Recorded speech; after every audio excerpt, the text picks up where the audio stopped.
सभी वंदना मुद्रा बना लें। ओम नमः सिद्धेभ्यः।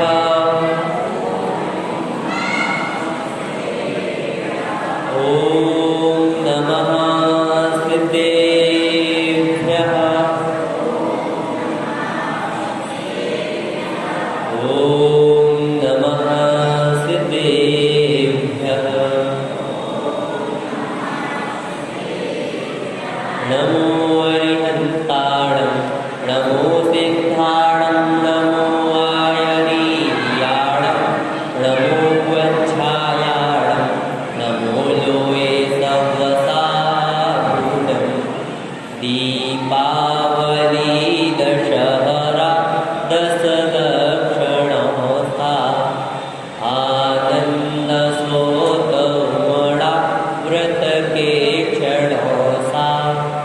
मेरे प्रसन्न मन में गुरुदेव आए, ऐसा लगा जगत के सब सौख्य पाए।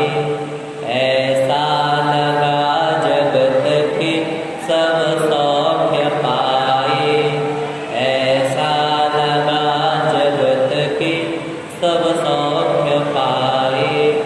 बोली पंच परमेष्ठी भगवान की, जूनैक श्री दयाल पार्श्वनाथ भगवान की, द्वादशांक जिनवाणी माता की, 10 लक्षण महापर्व की, उत्तम शौच धर्म की, आचार्य गुरुदेव श्री स्वाड़ विद्यासागर जी महाराज की, परम पूज्य मुनि पुंगव श्री स्वाड़ सुधा सागर जी महाराज की, अढ़ाई द्वीपस्थ समस्त महापुरुषों की। 3 दिवसों में 3 कषायों का, जो प्रारंभ की 3 कषाएँ थी, उनका हमने समन करना, क्या करना, समन करना और किस प्रकार से करना, इसका ज्ञान किया। कई जगह है पूजन की पंक्तियों में पूर्व में सत्य का और बाद में शौच धर्म आता है, तो अनेक जगह पहले सत्य धर्म को मनाते हैं और फिर शौच धर्म को मनाते हैं। मनाने में कोई आपत्ति तो नहीं है, क्योंकि धर्म तो वही है, आगे पीछे हो जाए कोई बात नहीं, लेकिन धर्म मनाना चाहिए। परंतु उनका जो क्रम है वह तत्वाद सूत्रकार आचार्य उमा स्वामी जी ने उत्तम क्षमा माधवाज शौच सत्य संयम तपस्या ब्रह्मचर्याणी इसी प्रकार से बताया। तो पूर्व में शौच धर्म लिया और इसका शौच धर्म को मनाने का कारण जो है वह प्रारंभ की 4 कषायों से 4 धर्म आते हैं। इस कारण से पहले शौच धर्म को लेना चाहिए। जो पहले 3 धर्म हैं उनमें क्रोध को छोड़ना और क्षमा को ग्रहण करना। दूसरा धर्म जो है उसमें मान का त्याग करके माधव को अपनाया जाता है। तीसरा जो धर्म है आर्जव, उसमें मायाचारी का त्याग किया जाता है, माया कषाय का त्याग किया जाता है। और आज का जो धर्म है इसमें जो चौथी कषाय है लोभ कषाय, उस लोभ कषाय का त्याग किया जाता है और आर्जव धर्म और शौच धर्म को ग्रहण किया जाता है। शौच धर्म की परिभाषा क्या है, तो कहा सुचेत भाव शौचम, अर्थात शुचिता का भाव, पवित्रता का भाव ही शौच धर्म है। किसे पवित्र करना है, तो हमें अपने शरीर को पवित्र करना है। किसे? शरीर को, आत्मा को पवित्र करना है। अपने शरीर को पवित्र नहीं करना है, शरीर को पवित्र नहीं करना है। हमें जिस धर्म से क्या प्राप्त हो जाए, मोक्ष प्राप्त हो जाए, उस धर्म के द्वारा हमें स्वर्ग प्राप्त हो जाए, कोई बड़ी बात नहीं है। हमें अपनी आत्मा को पवित्र करना है। यदि हम अपनी आत्मा को पवित्र करेंगे तो इस भाव में नहीं, इस भाव में ना सही, लेकिन अगले भाव में जरूर हमारा शरीर सुंदर प्राप्त होगा। यदि हम शरीर को बनाने में लगे रहेंगे, शरीर का निदान करेंगे, तो हमें हो सकता है वह प्राप्त ना हो। यह जन्म तो हम बिगाड़े ही और अगला जन्म भी हम बिगाड़ लेंगे। तो यह जो शौच धर्म है इसका विपरीत जो है वह क्या है, लोभ। और लोभ का उल्टा क्या होता है, भलो। तो यदि अपना भलो चाहते हैं, क्या चाहते हैं, अपना यदि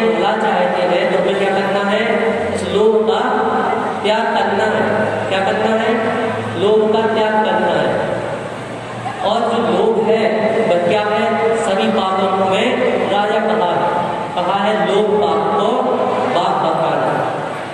अर्थात यह जो लोभ है यह सभी पापों का राजा है, सभी पापों का, सभी कषायों में अव्वल है। यदि इस लोभ कषाय का त्याग होता है तो वह शेष कषाय जो है वह मंद हो जाती है। जिस प्रकार से कर्मों का राजा कौन है? कर्म का राजा कौन है? मोहिनी कर्म। कौन सा कर्म है? मोहिनी कर्म। उसी प्रकार से इन कषायों में जो है वह लोभ कषाय राजा है। इसलिए हमें इस लोभ कषाय को त्याग करना है। यह जो लोभ कषाय है, आशा पाश महादुखदानी सुख पावे संतोषी प्राणी। अर्थात आशा जो हमारी है, आशाएं हमारी कभी खत्म नहीं हुई, हमें निरंतर आशा लगी रहती है। एक व्यक्ति जो पैदल जा रहा होता है उसे क्या लगता है? हमें यह बाइक प्राप्त हो जाए, हमें यह 2 पहिया जो वाहन है वह प्राप्त हो जाए। जब उसे वह 2 पहिया वाहन प्राप्त हो जाता है तब वही व्यक्ति जब 4 व्हीलर वाहन को देखता है, 4 पहिया वाहन को देखता है तो उसे क्या लगता है? वह 4 पहिया वाहन मुझे प्राप्त हो जाए। और जब वह भी उसे प्राप्त हो जाता है तो वह उससे भी आगे की और बातें सोचने लगता है। और सबसे ज़्यादा ऊपर आज जो सबसे अमीर व्यक्ति हैं, क्या उनकी भी लालसाएं कभी खत्म हो रही है? नहीं हो रही। वह भी अपनी दौड़ में लगे हुए हैं। वह यह सोचते हैं, जो सबसे ऊपरी लेवल पर भी है वह यह सोचता है कि अब मैं कोई पीछे न कर दे और मैं आगे ही आगे रहा चलूं।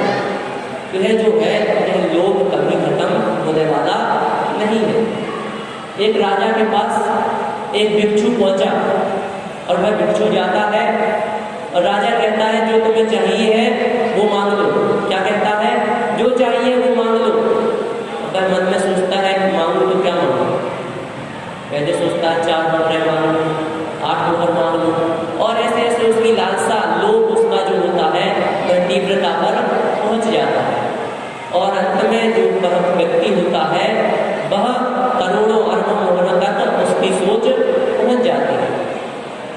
तब वह जो व्यक्ति होता है वह क्या था? गरीब ब्राह्मण व्यक्ति था। और गरीब ब्राह्मण होने के कारण वह क्या करता है? अपने मन को वह कंट्रोल में करता है।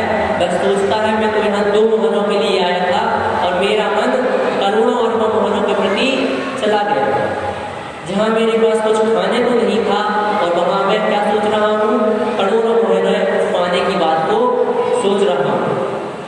आपके पास सब कुछ है, आपके पास सब कुछ है, परंतु आप उससे निर्ममत्व है, उससे ममत्व भाव नहीं रखते हैं तो आपको उसमें कोई दोष नहीं है।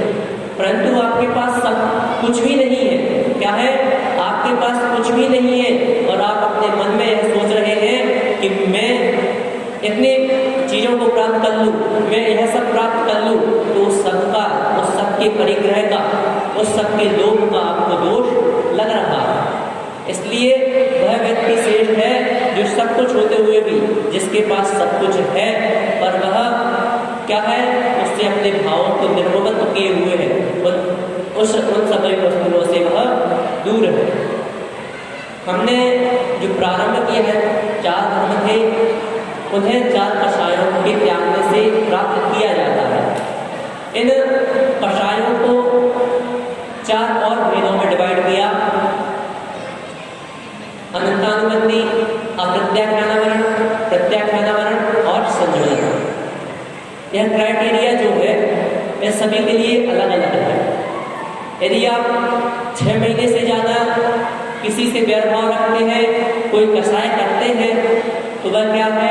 आपकी अनंतानुबंधी रूप में परिणत हो जाएगा। दूसरी है अप्रत्याख्यानावरण। यह 15 दिन से अधिक और 6 माह से कम। कितने? 15 दिन से अधिक और 6 माह से कम।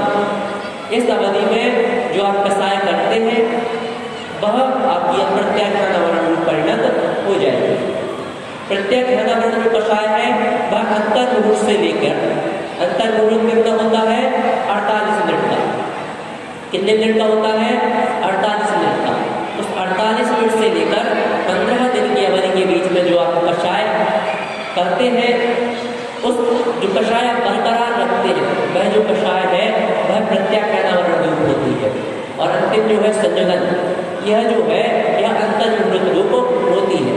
यह कषाय 6वें 7वें गुण स्थान बलती मुनिराजों के पाई जाती है और वह इसके ऊपर कषाय नहीं करते। मुनिराजों की कषाय कैसे होती है? क्षणिक होती है। वह क्षणिक थोड़े समय के लिए क्या करते हैं?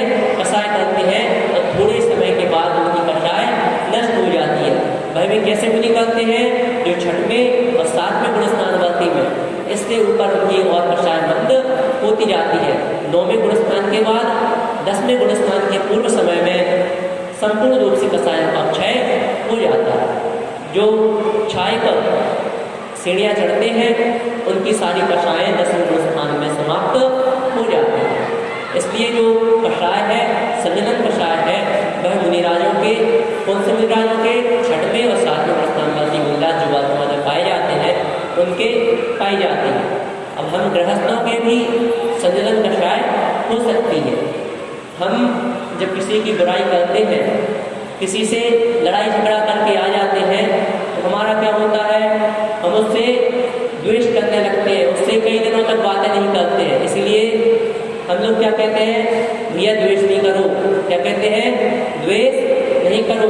अगर आप ज़्यादा द्वेष करोगे तो क्या होगा? पाप ज़्यादा लगेगा। इसलिए आप तो उससे बोलचाल कर लो। हमारे दशलक्षण पर्व वर्ष में 3 बार आते हैं। उनके आने का कारण भी यही है। क्या है? कि आप अनंतानुबंधी में नहीं जाएं। 4 महीने में एक बार हमारे पर्युषण पर्व आ जाते हैं। और यदि आप अनंतानुबंधी से बचना चाहते हैं तो आप प्रत्येक क्षमावाणी पे, तब प्रत्येक उत्तम क्षमा दिवस पर सभी से क्षमा मांग लें। किनसे मांग लें? जिनके सामने आपने गलती की है, जिनसे आपकी बुराई बनी है, उनसे आप क्षमा मांग लें। इसलिए प्रत्येक जो त्यौहार है, हमारे प्रत्येक जो पर्व है, उनका कुछ ना कुछ महत्व होता है। इसलिए आप जो दशलक्षण पर्व आते हैं उनको ध्यान में रखकर आप अनंतानुबंधी कषाय से तो कम बच जाएंगे। और आप अपने परिणामों को और सरल बनाना चाहते हैं तो आप उनसे और नीचे आए। आप अपने परिणामों को इतना सरल बनाएं कि कम से कम 15 दिन के भीतर आप क्या कर पाएं? अपनी कषाय को मंद कर लें और दूसरे के सामने क्षमा प्रकट कर लें। और कृष्ण बनना चाहते हैं तो आप अंतर्मुख के अंदर वहीं पर आप लड़ाई झगड़ा कर लें और वहीं के वहीं बात को खत्म कर दें, वहीं के वहीं बोलना प्रारंभ कर दें। क्योंकि लड़ाई झगड़े तो बंद होने वाले नहीं है। किसी न किसी रूप में हमें कषाय आ ही जाती है। गृहस्थ रूप में है तो कषाय का आना स्वाभाविक है, परंतु कषाय इतनी मंद कर ले कि आप अपनी कषाय के कारण किसी इतने बड़े पाप का बंध न करें कि आपको उस पाप का बंध जन्मों जन्मों तक चुकाना पड़े। इसलिए आप संयोजन कषाय को करें। यह जो कषाय होती है, अनंतानुबंधी कषाय डामर के दाग के समान है। जैसे डामर का दाग किसी कपड़े पर लग जाता है तो वह छूटता नहीं है। क्या नहीं होता? कपड़ा फट जाएगा लेकिन दाग नहीं जाएगा। इसलिए जो अनंतानुबंधी कषाय है वह यदि एक बार बन जाती है तो अनंत काल के लिए बन जाती है। आपका यह जो संसार है वह अनंत काल के लिए बढ़ गया। कब तक बढ़ गया? अनंत काल के लिए बढ़ गया। इसलिए आप किसी के प्रति कषाय न माने, क्योंकि कषायों को मानकर आप स्वयं अपना बुरा कर रहे हैं। दूसरे का बुरा नहीं होगा। आप उसके प्रति नेगेटिव विचार रखेंगे तो उनका बुरा नहीं होगा। बुरा किसका होगा? स्वयं का होगा। यदि आप किसी दूसरे का बुरा सोचेंगे तो बुरा स्वयं का होगा। इसलिए किसी के प्रति यदि आप बुरे विचार रखते हैं तो आपको भगवान पारसनाथ और कमठ की कहानी को याद कर लेना चाहिए। कमठ ने क्या किया? बुरे विचार रखे, द्वेष भाव रखा, बैर रखा, इसलिए वह अनंत संसार का बंध कर गया। और पारसनाथ ने क्या किया? पारसनाथ ने बैर रखा, पारसनाथ ने बैर नहीं रखा। और पारसनाथ के बैर न रखने के कारण उन्होंने मोक्ष को प्राप्त कर लिया। अंत में पछताना कैसे पड़ा? कमठ के जीव को पछताना पड़ा। देव पर्याय तो प्राप्त हुई लेकिन मंद कषाय थी तो देव पर्याय प्राप्त हो गई, लेकिन उस देव पर्याय को प्राप्त करने के बाद भी उस पर क्या करता रहा? कष्ट देता रहा, दूसरों के प्रति बुरा सोचता रहा। को तो कोई फर्क नहीं पड़ा और उल्टा कमर का बुरा हुआ।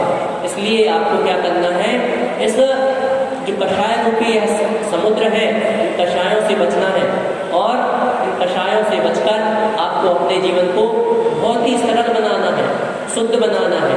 यदि आप किसी कड़वी तुम्बी को शुद्ध करने का प्रयास करोगे, किसी जल से शुद्ध करोगे, तो वह शुद्ध नहीं होगा। यही भाव पूजन में भी आए हैं कि सागर के जल से शुद्ध कीजिए तो भी शुद्ध न होई।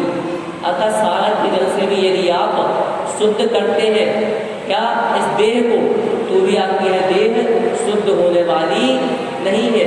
आपको क्या करना होगा, आपको इस आत्मा को सुंदर बनाना होगा।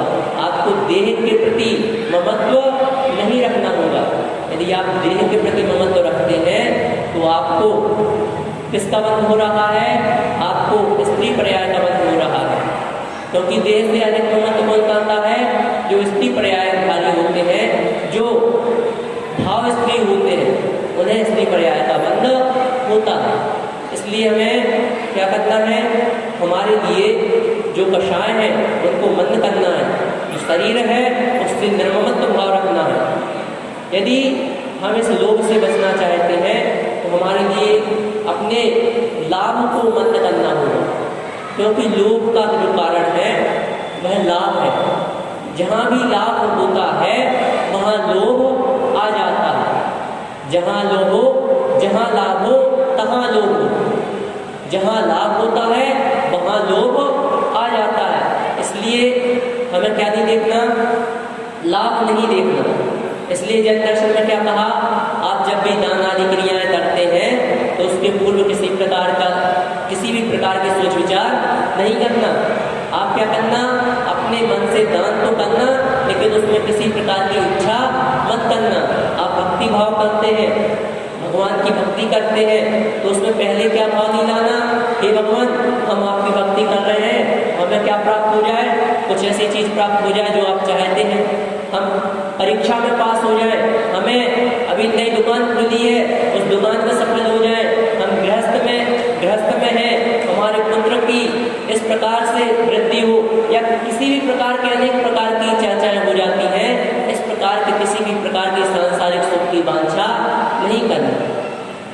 और मुनियों के लिए तो यहाँ तक कहा कि आप मोक्ष की भी इच्छा नहीं करेंगे। क्या कहा, मोक्ष की भी इच्छा नहीं करना है। अगर आप मोक्ष की इच्छा करते हैं तो मोक्ष की भी इच्छा नहीं करना है। वही सच्चे द्रव्यलिंगी साधु कहलाते हैं। एक पूजा में आचार्य की एक पूजा है, उसमें कहा मोक्ष की भी इच्छा न करें गुरुराज, ऐसे भावलिंगी को नमन बार बार। अर्थात जो मोक्ष की भी इच्छा नहीं करते हैं वह भावलिंगी साधु होते हैं। द्रव्य से तो सभी साधु बन जाते हैं, अनेक लोग साधु बन जाते हैं, अनेक साधुओं का द्रव्यलिंग हो जाता है, परंतु भाव जो है, भावों से साधु वही होता है जो मोक्ष की भी इच्छा नहीं करता है। इसलिए आपको अपनी इच्छाओं को दबाना है। आपको किसी भी प्रकार के लोभ में, चाहे वह सांसारिक लोभ हो चाहे पारलौकिक लोभ हो, आपको किसी भी प्रकार के लोभ में नहीं पड़ना है। आपने इन 4 दिवसों में जाना कि किस प्रकार से आप धर्मों को पालन करें। आप इस जैन धर्म में उत्पन्न हुए हैं, आपने इस जैन पर्याय को प्राप्त किया है, और आपको गर्व होना चाहिए कि बड़ी बड़ी जो यूनिवर्सिटीज़ है, कैम्ब्रिज यूनिवर्सिटी है, ऑक्सफोर्ड यूनिवर्सिटी है, इनमें हमारे धर्म को, जैन धर्म को एक जीवन शैली के रूप में पढ़ाया जाता है। धर्म के रूप में तो बताया ही जाता है, साथ ही साथ जीवन शैली के रूप में बताया जाता है। और बड़े बड़े वैज्ञानिकों का कहना है कि यदि आप जैन धर्म के नियमों का, जैन धर्म के आदर्शों का पालन करते हैं तो आप एक उचित, एक आदर्श जीवन शैली का पालन कर सकते हैं। आपको फिर किसी भी प्रकार की जीवन शैली को अपनाने की आवश्यकता नहीं है। और आप जैन पर्याय में, जैन कुल में उत्पन्न होकर यदि इन धर्मों का पालन नहीं करेंगे, क्रोध मान माया लोभ की तीव्रता रखेंगे, तो फिर किस प्रकार से आप अपने धर्म को किसी दूसरे के समक्ष उचित साबित कर पाएंगे। यह आप स्वयं सोचना चाहिए कि आप इस धर्म को क्या कर रहे हो, आप इस धर्म की अप्रभावना कर रहे हो। यदि आप क्रोध माया लोभ में पड़ रहे हो तो आप कहते हैं अप्रभावना न करना ही सबसे बड़ी प्रभावना है। क्या है? अप्रभावना न करना ही सबसे बड़ी प्रभावना है। यदि आप किसी भी प्रकार से छोटे रूप से भी अप्रभावना कर रहे हैं तो वह आप उस जैन धर्म की अप्रभावना कर रहे हैं। यदि आप किसी व्यक्ति को कोई दुख दे रहे हैं, मैंने कई जगह सुना कि मेरे जो सेठ है वह जैन है। जब मैं जयपुर में पढ़ता था तो मैंने एक व्यक्ति से लिफ्ट मांगी और उनके साथ गया, तो बीच में चर्चा हुई तो उन्होंने कहा आप कौन हैं? मैंने कहा मैं जैन हॉस्टल में पढ़ता हूँ और जैन हूँ।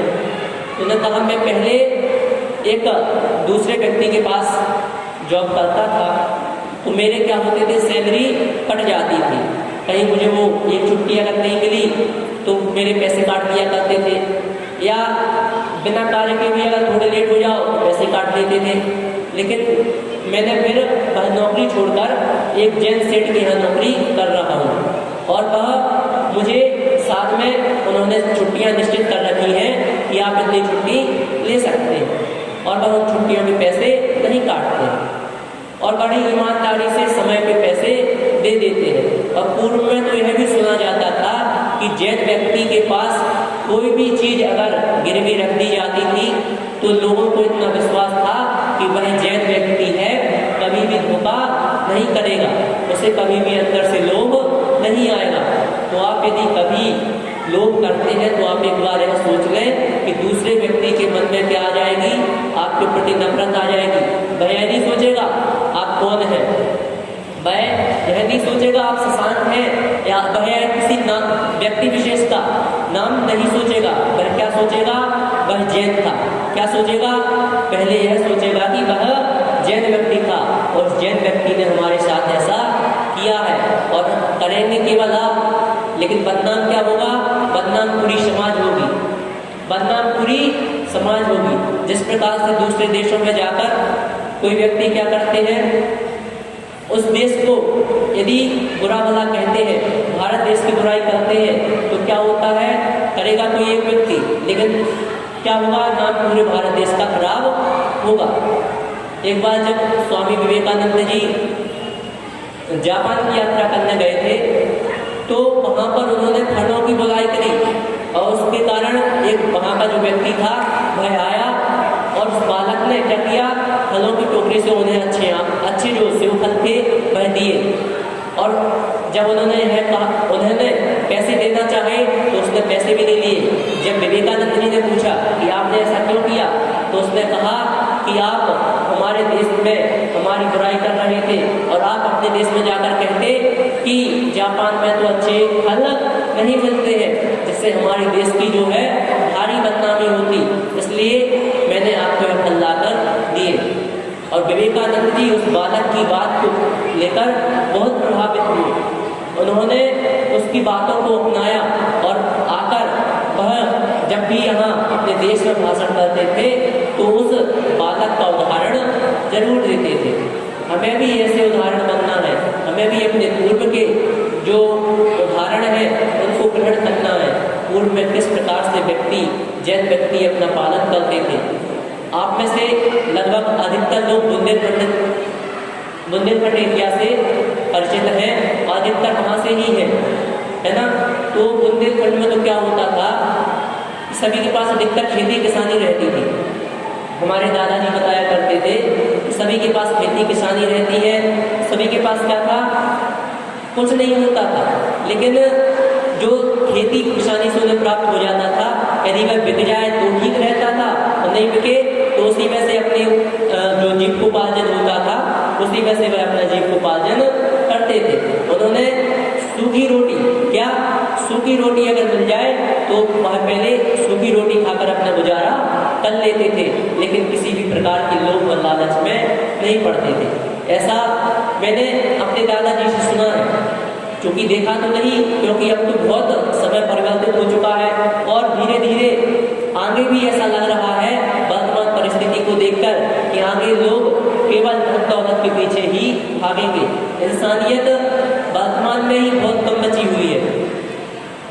अक्सर से यह सुना जाता है कि उस व्यक्ति ने मेरे साथ कपट किया है, उस व्यक्ति ने मेरे साथ छल किया है।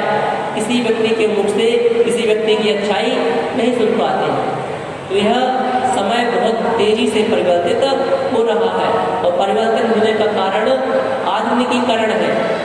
जब से आधुनिकीकरण हुआ है, जब से गाड़ियां, मोटर और जो भी यंत्र आदि बने हुए हैं, जब से इनका आधुनिकीकरण हुआ है, तब से क्या हो रहा है, तब से यह लोक की प्रवृत्ति, इंसानियत का कम होना निरंतर बढ़ता जा रहा है। इसलिए हमारे लिए इस आधुनिकीकरण में लिप्त नहीं होना है, इस आधुनिकीकरण को ग्रहण तो करना है, क्योंकि यह वर्तमान में इतनी तीव्रता से फैल गया है कि अब इसको पुनः पूर्व भारत को नहीं लाया जा सकता। परंतु हमारे आचार्य श्री क्या प्रयास करते हैं, हथकरघा का प्रयास करते हैं, अनेक प्रकार से प्रयास करते हैं जिससे युवाओं को रोजगार प्राप्त हो सके। जिससे ये रोजगार प्राप्त होगा तो अनेक प्रकार से पापों को करने से लोग बच पाएंगे। अन्यथा जैसे लॉकडाउन में देखा, क्राइम रेट बहुत बढ़ गया था। बढ़ने का कारण क्या था, बहुत से लोग बेरोजगार हुए और बेरोजगार होने के कारण उनके पास जीविकोपार्जन के लिए कोई धन नहीं बचा और धन न बचने के कारण उन्होंने गलत रास्तों को अपनाया। किन्हीं ने चोरी प्रारंभ कर दी, जिन्हें ने स्वयं का घात कर लिया, किन्हीं ने दूसरे का घात किया। तो यह क्या है, यह रोजगार न मिलने के कारण है। और जब से फैक्ट्रीज आदि देश में आना प्रारंभ हुई, तब से बेरोजगारी अधिक हुई और बेरोजगार होने के कारण क्या हुआ, इस देश में भी जो पाश्चात्य संस्कृति है उसका प्रभाव अधिक हो गया। इसलिए हमारे लिए जितने लोगों को सुधारने के कारण हो सके उन कारणों को अपनाना है। जितना हमसे बन सके उतना हमें इन धर्म में प्रवृत्त होना है। अब जितना बन सकेगा तात्पर्य यह नहीं है कि आप घर के कार्यों को तो सारे अच्छे से करें, क्या करें, घर के कार्यों को तो संपूर्ण रूप से अच्छे से करें, लेकिन जब मंदिर जाने की बारी आए तो मंदिर में आकर क्या करें, 5 मिनट ना बैठे और कहें अरे मेरे लिए अभी घर का काम बाकी है इसलिए मुझे जाना है। बहुत आवश्यक काम हो, कितना भी आवश्यक काम हो, कम से कम आप 5 मिनट मंदिर में आकर भगवान की प्रतिमा को देखें और पश्चात अपने दिन की शुरुआत करें। कितना भी आवश्यक काम हो, आप प्रतिदिन अपना नियम ले लें। बहुत से लोग क्या करते हैं, केवल 10 लक्षण पर्व में ही मंदिर जी आते हैं और बहुत से लोग तो ऐसे भी होते हैं जो केवल चतुर्दशी में ही मंदिर आते हैं। जो अनंत चतुर्दशी होती है उस दिन ही मंदिर आएंगे, बाकी साल भर उनका चेहरा भी देखने को लोग तरस जाएंगे। तो ऐसा ना करें, कम से कम आप अपने 24 घंटों में से 5 मिनट ऐसे निकालें कि आप प्रभु के दर्शन करने आ पाएं। बाहरी चकाचौंध में इतने लोग लालच में ना पड़े कि आप प्रभु का चेहरा देखने के लिए तरस जाएं, अपने गुरुओं को ना जान पाए, आप अपने गुरु की जीवन शैली को ना जान पाए। अभी किसी से पूछा जाए, जो ऐसे व्यक्ति हैं जो मंदिर का चेहरा नहीं देखते, यदि उनसे पूछा जाए कि आपके गुरु किस प्रकार की शैली को अपनाते हैं, क्या क्या करते हैं, उनकी दिनचर्या क्या होती है, तो वह उनकी दिनचर्या नहीं बता पाएंगे। क्यों नहीं बता पाएंगे, क्योंकि वह कभी आए भी नहीं और न आने के कारण वह उनकी दिनचर्या नहीं बता पाएंगे। ऐसे में क्या होता है, हम अपना तो आघात कर ही रहे होते हैं, लेकिन सामने वाले के प्रति भी, दूसरे को भी हम अपने धर्म के प्रति जागरूक नहीं कर पाते हैं, हम अपने धर्म के बारे में नहीं बता पाते हैं, जिससे क्या होता है, एक रूप से अप्रभावना ही होती है। इसलिए हम कम से कम इतना जान पाएं कि हमारे गुरु कैसे होते हैं, हमारे भगवान कैसे होते हैं और हमें किस प्रकार से रहना है, हमारा श्रावक धर्म क्या है। अगर हम अपनी जीवन शैली में इसे धारण कर पाए तो निश्चित ही हम क्या होंगे, एक अच्छे श्रावक बन पाएंगे और